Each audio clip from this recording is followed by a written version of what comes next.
I want to talk about the fundamental ethics of Dr. Michael Mann. And this is the Dr. Michael Mann of hockey stick fame. And if you want to know the details about the hockey stick in climatology, which essentially says that, you know, until very recently, under human influence, the climate didn't actually change for the last about 1,000 years. And we have a previous power hour with Ross McKittrick, that is named aptly the man who debunked the hockey stick, if you want to know the details about that. So I want to talk now about Michael Mann receiving an ethics award from the Villanova University ethics program in the College of Liberal Arts and Sciences.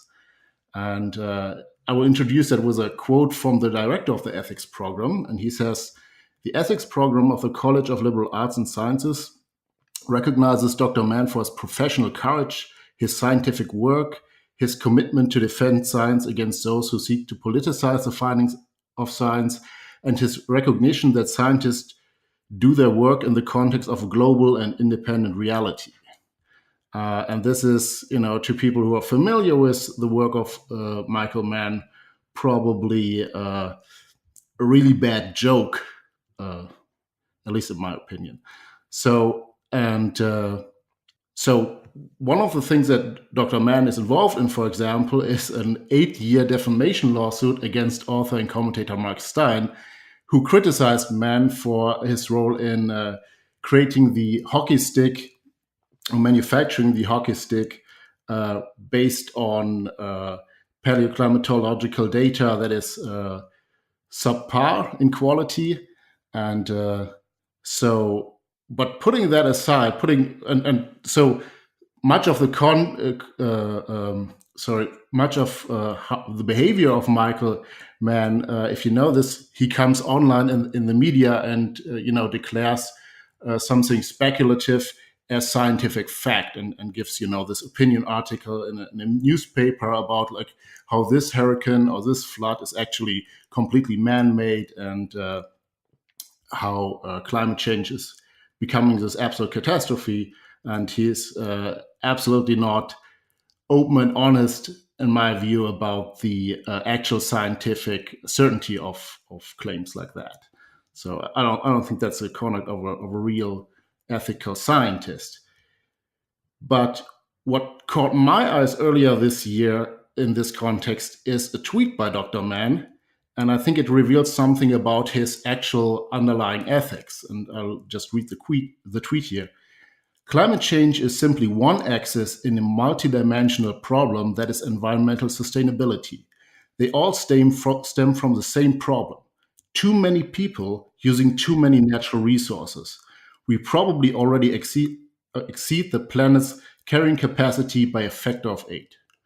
And this, of course, reveals sort of an underlying Malthusian worldview in which the human beings are the destroyers of Earth, and the more human beings there are, the wealthier they are, which is reflected by our resource use, of course, the worse the planet is off, and we need to protect that. And if you think this through, the implication is that we need actually fewer humans, at least by a factor of 8.